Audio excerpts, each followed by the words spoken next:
Welcome to the wonderful world of wine. We are your hosts, Mark Lenzi and Kim Simone, exploring all things wine with you. Our program is supported by Franklin Public Radio. You can find us on our website, thewww.wine.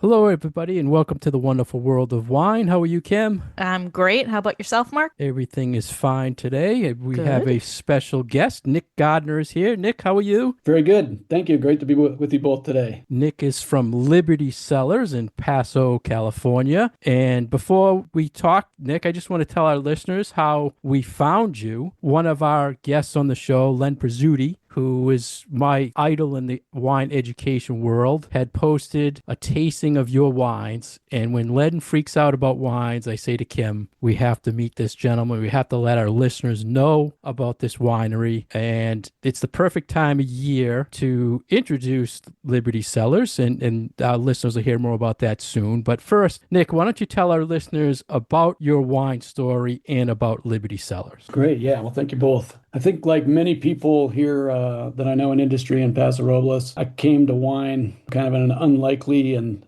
unique direction with no background in either farming or winemaking. So I've been living in Santa Monica and had careers in finance and commercial real estate. And triathlon was my hobby. And one of the most challenging and fun triathlons on the continent probably is at a small lake outside of Paso here called Wildflower. So I've been coming up for that every year. And when you come up to the Central Coast, you can't help but notice how beautiful and peaceful it is. And so I came to fall in love with the area and the wine, the good restaurants, and the lifestyle here, and decided it'd be a great place to have a weekend getaway. So I was coming up more and more with friends. We go wine tasting, just enjoying the scenery. And it's a pretty big county, but there's only, I think, less than 300,000 residents here. So just completely different than the also enjoyable but urban life down in Los Angeles. So I was looking for a weekend getaway, and, when in Rome, Paso, it'd be nice to find a place with a vineyard. And so after a 2-year search, I was able to find the property I'm on now. It's about a 38-acre ranch with 20 acres of grapes that were planted in 2000, originally just Syrah and Cab, but it was a rehab project. So armed with no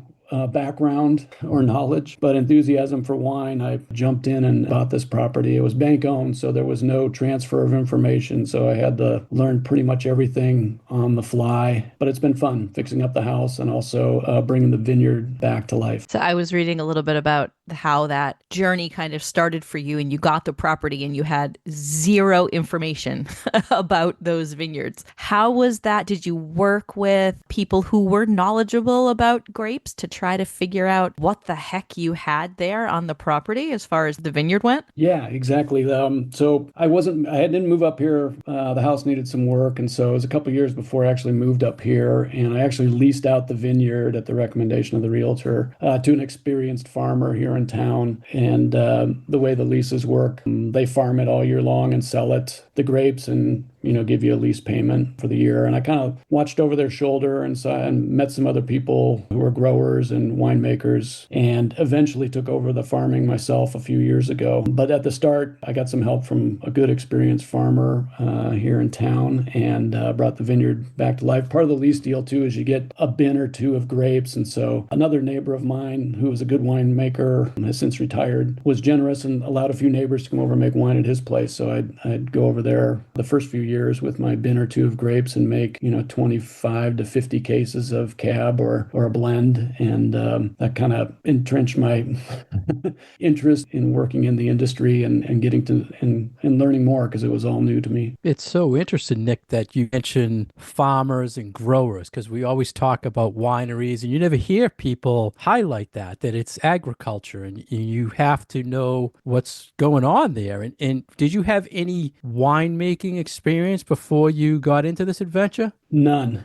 No appreciation for it, but no winemaking or farming experience or really knowledge. So it was all about the learning. So they had told you Syrah grows well here, Cab grows well here. Was there anything that you learned when you became the farmer of what you wanted to grow that you thought was better? Well, funny you asked that. I knew we had something pretty good here just in terms of the property. It was laid out well, and the guy that was leasing it would sell the grapes to a prominent winery in town, Dow, if you're familiar with it. Oh yeah. Sure. So they took both the Cab and the Syrah, and that was rewarding because it's a premier winery here in town. I wanted to, as I rotated into taking over the farming and developing a label for myself, I realized that I probably need some more varietals on the property. And my neighbor, who was nice to make wine for us, was not a white wine fan, made no white wines, but I wanted to have at least one white on the property. And the Syrah was should do well in our climate here, but it was struggling on this property, and I don't know if it was how it was planted or whatnot. So over time I've replaced some of the Syrah with Sauvignon Blanc and also rotating a little bit more towards Bordeaux varietals. So I've replaced a little bit of the Syrah with Cab Franc and Malbec. And I also added part of as Kim mentioned, in a bank-owned situation, you don't get any information. And there was about a quarter acre of grapes along my driveway to my house that nobody knew what they were. So, and they were struggling, being 2 years with the bank, not necessarily in the industry and taking care of them as someone in industry would. We ripped those out and put in Petite Syrah. And then I also, as you might know, Passo's historical grape, and today some of the prominent wineries in town feature Zinfandel. So I wanted to have some Zin on the property because that's one of the grapes that helped me fall in love with Paso. Some of the old vine vineyards and wineries, Paso, like Ducey and Turley. So I did plant some Zin on the property as well. So I laughed when you said that because I think and now maybe I have too many varietals on the property, but for someone that doesn't, without a farming background, I learned that they all farm slightly different. The general care is similar, but they all have slightly different needs and harvest at different times. So that's part of learning, but part of the fun too, I think. It kind of reminds me of like if you buy a new house or new property and you have like all of these plants, that wonderful landscaping that people have done, that you bought the house from, and then you're like, what the heck do I have in my yard? It kind of sounds like a similar situation where you've got all these plants coming up and you're like, I don't know what this is. Most definitely, and compounded by the fact that I didn't know where any of the water lines were. I mean, I Oh, could goodness. where the well was, but when you're running at trenchers in different locations, that's you learn the hard way where the water lines are, and at least we could mark for electrical, but we learned the hard way where the main water lines are.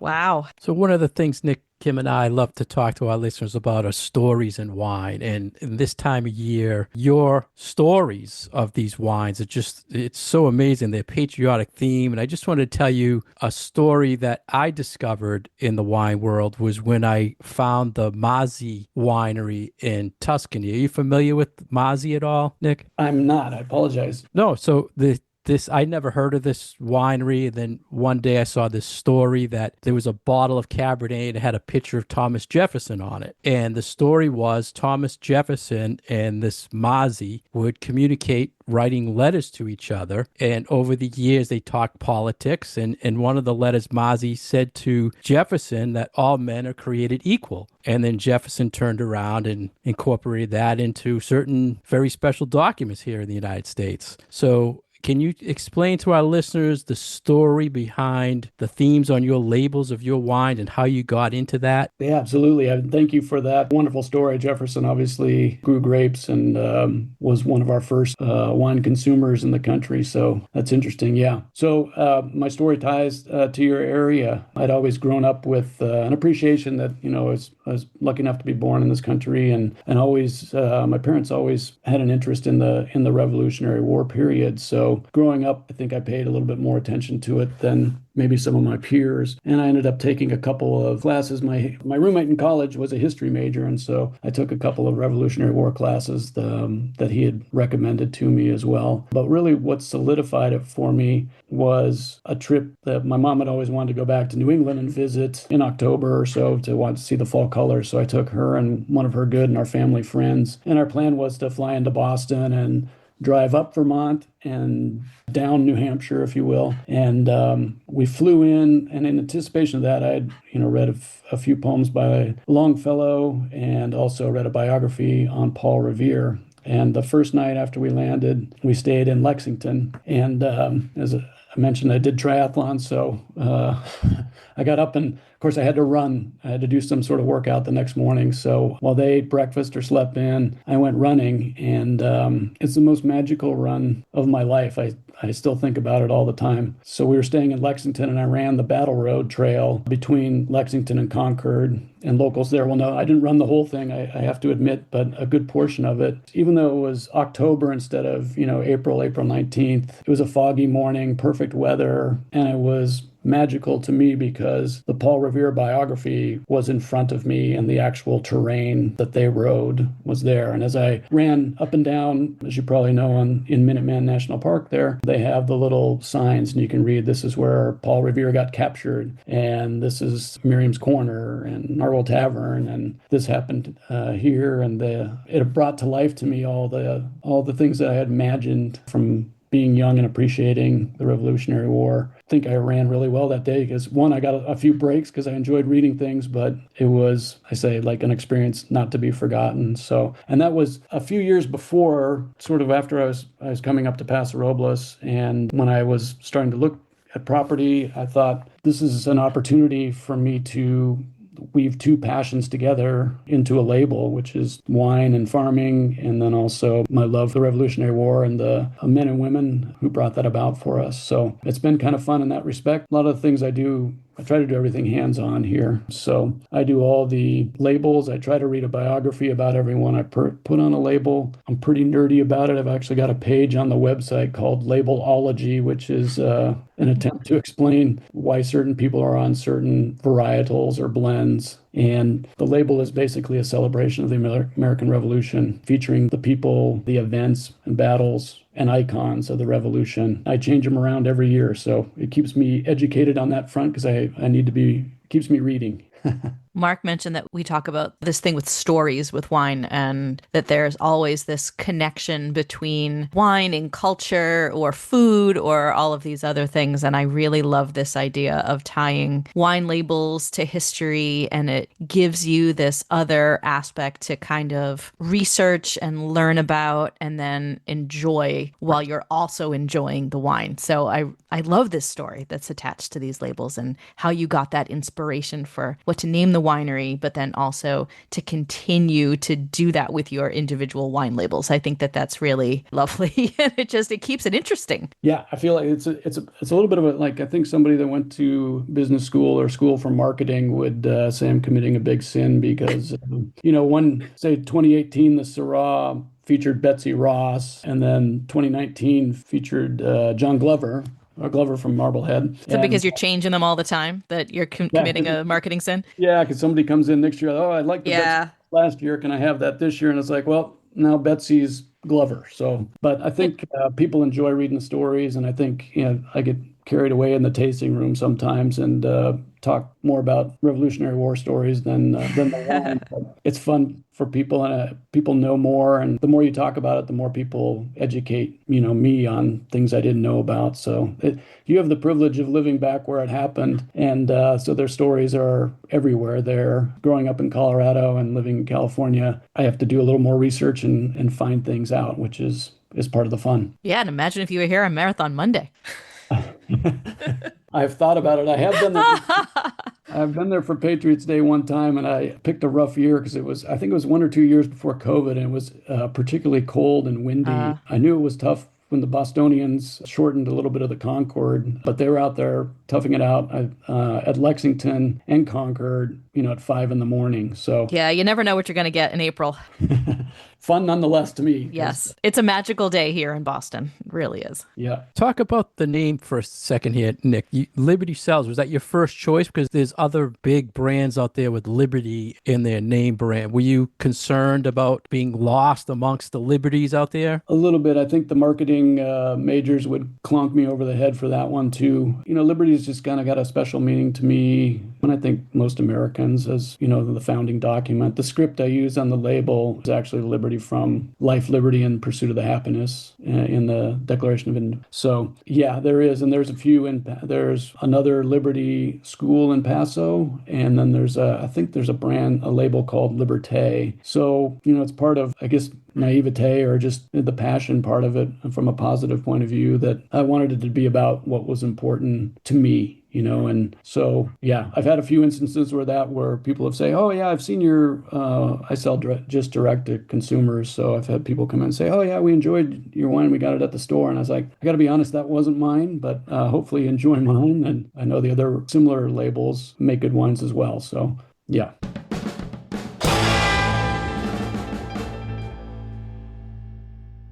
You're listening to The Wonderful World of Wine, and we are your hosts, Kim and Mark, with our special guest, Nick Gardner from Liberty Cellars. You can find information about him and his wines at libertycellars.com, and more information about Mark and myself at thewww.wine. We are supported by Franklin Public Radio, and you can find us on Facebook at The Wonderful World of Wine. Welcome back, everyone. Mark and I are here with Nick Gardner from Liberty Cellars, and we are privileged enough to have 3 of his wines from Paso Robles, California, to taste alongside him today. So we have a Sauvignon Blanc, we have a Zinfandel, and then we have a red blend. So I always love when we get the opportunity to actually taste with the owner or the winemaker and kind of get a little bit of that sensory learning thing into our show. So first off, thank you for providing us with these wines so that we can taste alongside you, Nick. And I can't wait to hear what you have to say about these wines and hear Mark's impressions as well. Great. Yeah. Well, thank you. These are 3 of my favorites and part of our current release for Wine Club now. So you said before you sell direct to consumer. Correct. Yep. And our listeners can find your wines through your website, libertycellars.com. Correct. Yep. And we also do tastings here on site at the ranch. And that's available we do them by appointment only. We're a small producer, so we do things by appointment. Mm-hmm. I've said it a couple times before on our show that so I'm more of a Europhile when it comes to my wines, but when it comes to California, Paso Robles is probably my favorite of the regions. So this is extra special for me because if I'm not tasting something from France or Spain, I want it to be from Paso. So I'm very excited for these. Great. Glad to hear that. Yeah. We're starting with the Sauvignon Blanc. Mark, what vintage is this? Because you have the bottle and I have a sample. 2024. It's called North Bridge Sauvignon Blanc. And like Nick was saying, it's very small production. And when you say small, this is only 63 cases made. So I don't think our listeners understand when we talk about production of wine, how very small this is. And I'm sorry, Nick, what's the retail price on the Sauv Blanc? For this one, our reserve, the North Bridge, is $34. $34. You're talking nothing being made. It's amazing. Like, this is the quantity that I could probably make in my house. Like, it's a very small quantity of wine. So anybody who buys this is getting handmade, small production, really special stuff. All hand harvested, steel fermented, 100% Sauvignon Blanc, and it's 14.9% alcohol. And I have to say, it does not taste like it's almost 15% alcohol. This is a smooth, crisp, very refreshing style of California Sauvignon Blanc. Like, you can still smell and taste that it's really ripe fruit, but it's not overwhelmingly alcoholic, and it's still very nicely refreshing, even for that amount of alcohol in the white. Yeah, this is our 3rd vintage of Sauvignon Blanc. So we planted this. It's the 10 westernmost rows in the vineyard. First year, we only had enough grapes to make one style, but the last 2 vintages, 23 and 24, we've aimed to do 2 different styles of them. And for 24, our differentiation was both in stainless, but we picked one earlier than the other. And part of the learning curve for me and for us at this property and having Sauvignon Blanc in Paso is when to pick. And we thought if we picked mid-August for the first style, and we thought we might pick like 3 to 4 weeks later for the next style. Well, Paso had a heat wave of, I think we were over 103 for like 8 straight days. So we ended up picking this second style, the reserve style, we call it, only I think 10 days after we'd picked the other one. And I know I didn't send you the other one, but they are substantially different. So I like many styles of Sauvignon Blanc, and I like the younger or the picked earlier, grassier, greener styles. I really enjoy this, and why we designated this as our reserve. It is, as you mentioned, I think super crisp and refreshing, but also got some nuances and some complexity and flavor. Some of the greener, crisper ones do not have. So, and I think that allows it to be enjoyed on its own, but also pair with a wider variety of foods than some Sauvignon Blancs that I've had. So been really happy for it. Would you have Okay. considered blending the earlier picked and the later picked and have one wine, or were they so different from each other that you felt that they wouldn't be a good blending partner for each other? I think we could have, yes. I wanted to have two just so I like having one. Our wine club, we do two releases a year. So I like to have one style for summer and one for the holiday season.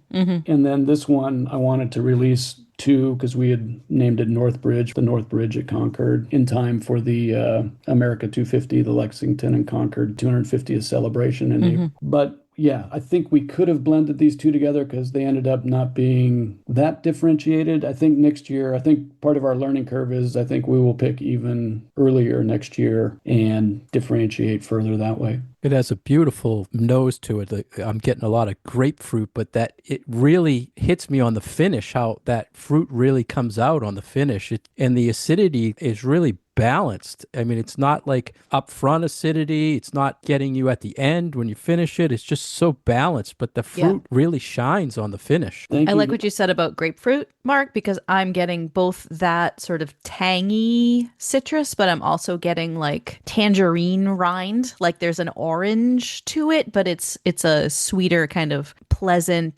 citrusy note that is very different from the grapefruit. And I like the two of those things together. Yeah, it's really nice. And the label is really nice. It talks all about the North Bridge, has your age of the vines, hand harvested, how it's made. And Nick, you say produced and bottled by it, and I'm a huge label geek. I want to get this out of the way Let's right Mark our away. label geek. I know you're growing the fruit. Now, are you fermenting on site or bottling and fermenting off site? No, good observation. Yes. So I think I mentioned early on, my first vintage was 2014 and just making all reds at that time. Were made at a neighbor's and he retired and sold. And didn't make white. And my Sauvignon Blanc was coming online at that point. So I now make my wine at Willow Creek Wine Company, who's a great young couple. Brian and Natalie Brown moved down from Napa, built this beautiful facility over there, and they allow and help. I rely on their advice quite a bit because they're degreed enologists. And so I make the wine over at their facility. I have plans. I actually have a building permit sitting in my garage for me to build a facility, a formal tasting room and winemaking facility on the property. But COVID kind of hit and I hit the brakes on that, but I hope to get that started again at some point. But we do make the wine at a nice facility across Paso Robles. So legally, can't you say grown, produced, and bottled by? I I think always ask winemakers this because I feel when people see you is saying it's a state, it's your fruit. So why don't you want to say you grew it, you produced it, and you bottled it? I think I can, yeah, and I should say that. I could say that. I think, Because it's so rare to find that on a label nowadays. I just yeah, thought maybe, I mean, legally you can, is kind of my question. I think, yeah, I think legally, I don't think I can say it's a state. I think I can say a state grown, but not a Not a state. state bottle. It's yes, Right, yeah. right. I think that's the difference because I'm technically under the rules. I'm an alternating proprietor at their facility. So, and because it's not fermented and bottled on my parcel, Right. On your own property. yes, correct. Yeah. My little tasting room that I have here actually is a licensed winery. You might not know it from looking at it, but in an emergency, I could make wine there. What's your total case production at the winery? I mean, this one's only 63 cases, so Yes. I think this year we're probably going to make around 500 cases. I total think production. total production, yeah. Wow. I still sell most of my grapes, from a 20-acre vineyard. I still sell most of my grapes to a couple of different buyers now. Yeah, I'm gonna probably make like 500, maybe 600 cases this year is the plan. We only farmed at, 2 to maybe 3 tons per acre. Which is a lot of people typically aim for 4 tons per acre, and then some of the bigger producers can be, depending on varietal, above that. But it's all pretty hands-on, and we're going for quality. So we thin the fruit out and sort of balance and not overtax the vineyard, particularly on these older vines. The original vines on the property were planted in 2000, so they're 25 years old now. And we're farming sustainably and also doing regenerative farming. So on the older vines, we've gone to cane pruning to reinvigorate them, and that's increased the production and I think the quality as well. I didn't know this when I bought the vineyard. I always thought old vines, particularly for my love of Zinfandel and wineries boasting about the age of their vineyard. The part that I didn't know was when you plant grapes, you don't get any production for 3 years, and then their production or the tons per acre start declining around year 17 or so. So older vines like that, I think, produce great wines because of their root system and their connection to the soils, but the production is curtailed a little bit because of the age. So the regenerative farming has helped with that and brought back to life some of the nice older vines we have. So last question on the Sauv Blanc I have for you, Nick, is it's the only package of the three bottles that you don't have a sleeve over the cork. Are you looking at sustainability for that, or I just want to know the packaging difference, why you went with no Yep. sleeve? Good observation. Yes, for two reasons. One, the foils and capsules were kind of a historical use and not necessarily necessary nowadays, but it is a sustainability thing because it's one less product that has to be, the tin to be mined and transported and then becomes waste. I like it, and I do it just on my white wines now because I actually do like seeing, for the listeners, our cork has our logo printed on it, and I kind of like seeing the cork through the clear bottle of a white wine bottle. We still do it just for traditional aspects on the red wines. Nice. Let's talk on the reds. Let's move on to our second wine, the 2022 Lexington and Concord Zinfandel. And this is, let's see, 14.4% alcohol, 100% Zinfandel, 20 months neutral American oak, only 48 cases made. And also, again, hand harvested and I believe 4-year-old vines, correct? Correct. Yeah, this is our first vintage of Zin. I'm sorry, is it 92% Zin or 100% Zin? It's 100% Zin. And I think I mentioned the Zin was something I planted on the property. It was a little project of mine. So it's actually about 5% Primitivo as well. And that was kind of a traditional thing in Paso, was to weave that in. So it's almost like a field blend, but they're very similar. Right. Did you say these grapes, that this vine is 4 years old? These would have been 4 years old, correct? 4-year-old vines. Yep. Those are baby vines. Yep. I'm not sure our listeners realize just like how young of a vine that is. Wow. 4 years. This is a wine that just leaps out of the glass, like the nose of this wine. I don't even have to stick my whole Italian nose into this glass. It's very aromatic. Lots of jammy fruit. I get that oak. Yep. Brambles. Yeah, it's very appealing. Good blend of oak and fruit on the nose. I try to use American oak where possible for our theme. Sometimes on some of the other wines we have blended French and American, and since the French were our allies, I go under that banner. It's a nice nod to the French, right? Exactly. Yes, correct. Yeah, we've had Marquis de Lafayette on a bottle in the past. So yeah, I was pleased. I was looking forward to have Zins, and I was pleased to have this and released it a little bit earlier. Most of the wines that we've been releasing recently, like the next one we'll try, are the 2019 vintage, and that's the benefit of having been making wines but not really selling to the public until the last couple of years. So we're releasing some wines that are mature, but this wine I enjoyed from the start, and I might be biased because as I mentioned, I love Zin, but it had a really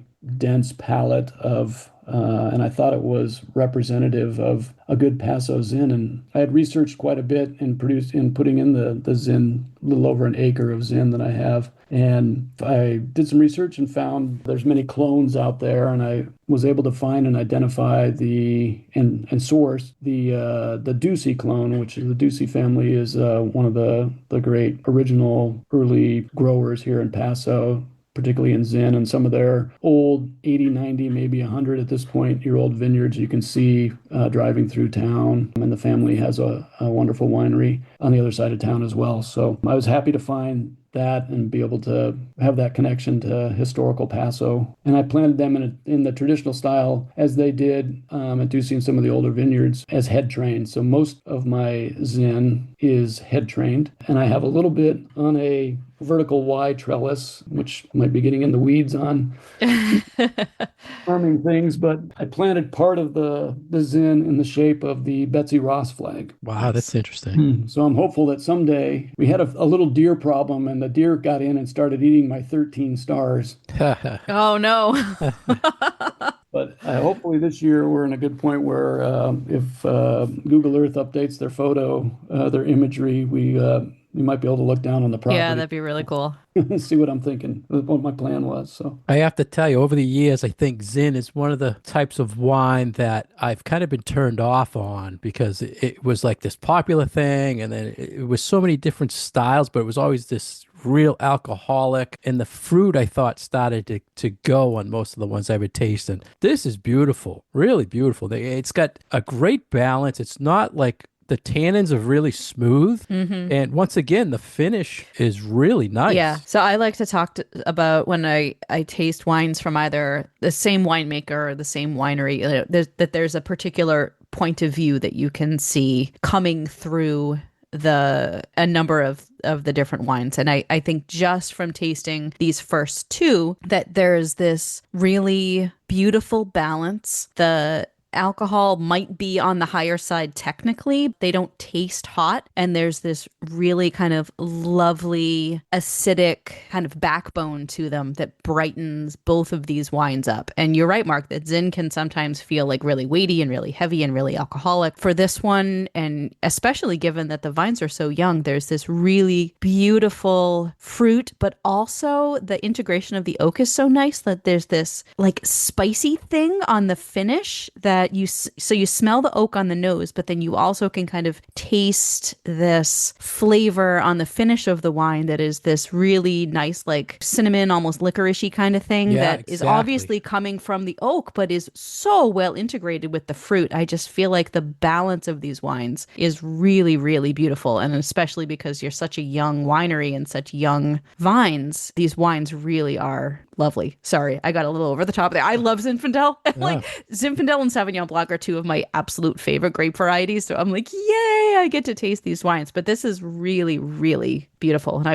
would drink this all the time if I could. The more I taste it, I get like this black licorice note on the finish too. That's really there's this sticking spicy out. Yeah, thing, but it's smooth and it's neither cloying for the fruit nor hot with the alcohol. It's just this really, I think, beautiful line of acidity that goes through and just brightens the whole thing up. So this is a $42 bottle, correct, Nick? that's correct. And for our listeners who are out there thirsty right now, it's libertycellars.com. I mean, for $42, a production of 48 cases, incredible value. I only wish that it was distributed here in the state. Speaking of that, is anybody in Lexington or asked you to bring the wines into the state since it has such significance to the state? I need to be working on that more. Yeah, thank you. I would like to. That's a next step for us. As I mentioned, we sell direct to consumer. Early on, I got my license to direct ship directly to consumers in Massachusetts because I have friends and that was really smart. Yeah. Yeah, but I need to do more. Like I probably need some help, and I need to do some more marketing. And part of that is the fun for me, like would be to come visit and tour again and connect up more with people with similar appreciation for the revolution. And so that's kind of on my agenda for the next 18 months, particularly with America 250 in general coming next year with the anniversary of the Declaration. All right. Well, let's move on to the last wine here, Nick. It's a 2019, the Sam Adams Declaration. It's a red blend, 14% alcohol, 27 months in new French and American oak, 73 cases made, and I believe it's Cab Petit Syrah blend, correct? Correct, yeah. We try to do this blend every year. And typically one year was 50-50, but most years it's 2/3 Cab, 1/3 Petit Syrah. Any issue ever with Sam Adams with the brewery or using his image with the brewery? I'm just curious. Again, my label geekness. Yeah, they haven't called yet. So, and is your Sam Adams on the label actually Sam Adams? I believe so. Because on the beer it's not. So maybe I shouldn't say that if people don't know that. I don't know. I think mine is. I do the drawings for mine, and originally my drawings, I was tending them to look like the Wall Street Journal stipple drawings, and then I realized they're much better artists than I am. So Yeah. some of my label drawings are more successful than the other ones. I don't know that I did Samuel Adams justice, but I did base it on a portrait of his. I forget which museum it's in. It might be the MFA there, but Yeah, I think it's the MFA drawing. It looked familiar. yeah. Yeah. I liked that your illustrations for the labels did sort of have that old-timey feel to them. I thought that was a nice touch. I tell people on some of them, the more you drink, the better my drawings look. Well, here you used French oak, Nick, and you were talking about American versus French, and it's new French oak, so very expensive oak. What was the reasoning behind that? Because of the cab? You wanted to bring something out of the cab? Yeah, correct. That year we did a few more. We did a lot. I think we barreled these separately and so I think we put the cab in the French oak and the petite in the American. And I think we experimented a little bit this year, as you mentioned. We've aged these an extra year, 27 months. This was one of the last vintages that we produced at my neighbor's. He was always about bold reds, but we wanted to experiment with leaving it in the barrel for another year just because I wasn't selling at that point, and we had the luxury of trying that. So I think it helped these wines. I think it made the blend a little bit more mellow than I think it would have been if we'd have blended it after the normal 15 months there. And it makes it a little bit different than the other declaration blends. The declaration label is usually, well, the purpose of it is to feature the thinkers, the philosophers. So Samuel Adams, being one of those leaders, not necessarily in the battle, but in the battle of ideas. So Benjamin Franklin and Patrick Henry or other people have graced the Declaration bottle. And you mentioned earlier about some history on your website. You have a section of history and the Declaration, and all the people who signed the Declaration, what their occupation was, and it was really interesting. I didn't see a lot of that before I looked at your website. That was very interesting. One of the fascinating things that I've noticed is how young of age so many of the prominent people in the revolution were at the time of the revolution. Most notably, Marquis de Lafayette, I think, was 19 when he came over. But for Franklin and maybe Roger Sherman, most were in their 20s and 30s. Washington was a little bit older, but just fascinating how I know what I was doing at that age. And Yeah. I always think it's amazing how they traveled all over the world so much at that time and what they did. And how many of them, survived the travels back and forth to France and the Netherlands. And then how many survived in battle? Other than the unfortunate early loss of Dr. Warren, so many of them survived and showed up so prominently at different points, critical points during the revolution. John Glover, who I hadn't heard of before I got, re-involved in reading these biographies, was critical from Brooklyn to Washington's crossing of the Delaware. It's just this wine again is just I'm really impressed, Nick. What are your thoughts, Kim, on the blend? So it's in comparing it to the Zinfandel, which, I've got these two side by side in two different glasses, less of a pronounced nose on this wine, obviously because of the different grape varieties. But I felt like the flavor of this wine definitely bringing out much more of the characteristic of the grapes themselves. Like, this is a very fruity, kind of more weighty style of wine for me. I really like the red fruit, the purple fruit that comes through on the nose, but it gives me much more of I must want to say a chewy texture to the wine itself. Let me ask you this, Kim. If you were blind tasting this, would you say it's a Paso wine? Maybe, because one of the things that I always associate with Paso Robles is this intense, ripe red and purple fruit. And especially for the Cabernets, there's just something about the ripeness and the roundness that doesn't have to be covered up by oak or propped up by oak. I feel like the pureness of the fruit from Paso almost always comes through in everything that I've had. And I feel like this wine really showcases that. Yeah, it's really so nice. So huzzah, Paso. Yeah, really good job, Nick. Really impressive. For our listeners, again, this is a red blend. I mean, for this quality of Cabernet and Cabernet blend. I really feel like this is a great, easy price to pay for something of such handmade, small production quality. And plus, the story behind the And the stories, winery is exactly. just amazing. I mean, especially this time of year, to open this bottle and think of the history and know the person behind it has a passion for the history. It just makes it a very special bottle. Nick, I And how appreciate good it. will this go with a steak off of the barbecue? Yeah, burger, Yep. steak, anything. Really, really beautiful. I like it with charcuterie as well, and even some Mm-hmm. poultry, just because it has a little bit of softness to it that I Yeah. think allows it to go with. Yep. The tannins are there, but the softness is also there. And I like that combination of those two things. It's really very easy drinking, but also something that I feel like would be very applicable in a number of situations for either with food or without. Petit Syrah is a great blending grape. I'm sure, as you know, it's part of my education in wine. I like to joke was I remember the first harvest where I was just out poking around, and if you squeeze pretty much any red grape at time of harvest, when it's ready to harvest, it comes out kind of a watermelon color. But Petit Syrah looks like it's ready to drink from the first squeeze because it's always a deep magenta color and often is popular for blending, even in small quantities, to help boost color. I like it just because I like this blend together. It's maybe a little unconventional blend, but it was also a blend of convenience because that's grapes I had on the property. But my neighbor was making it the same blend with his grapes, and we experimented with it. And I've liked it every year. It's a little bit different every year. That's the fun of making on a small level where you're not trying to achieve the same flavor every year. Like a big producer, you kind of let Mother Nature drive the bus a little bit. And so it is a little bit different every year, but always kind of in that same range and pairs with similar foods each year. Nick, my last question for you. I want to ask you, as a history buff and a winery owner, what do you feel is the most patriotic grape? Ooh, that's a good one. That's a good one, because nothing's really, there's no like American, it's not like Mission olives are kind of like the American Right, varietal right. olives, right?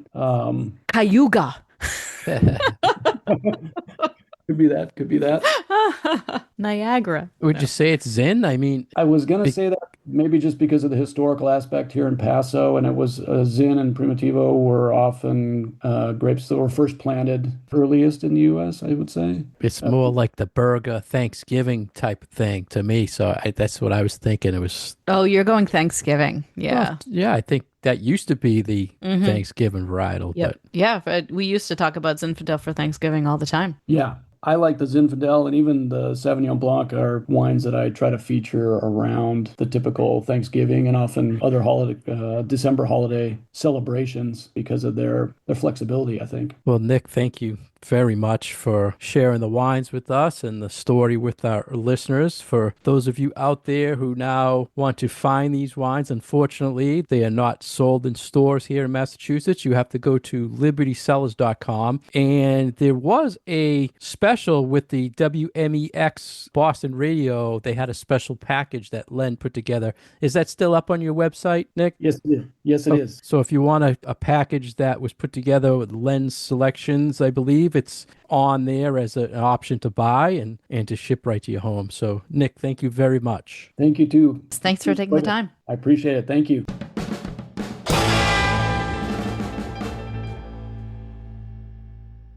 Thank you for listening to us on the wonderful world of wine. We've been your hosts, Mark Lenzi and Kim Simone, exploring all things wine with you. Today, our special guest has been Nick Gardner with Liberty Cellars. You can find him on libertycellars.com and buy all these beautiful wines we talked with you today about. Our website is thewww.wine. Our program is supported by Franklin Public Radio. You can find us on all social media at The Wonderful World of Wine. Cheers. Cheers. Wine, wine.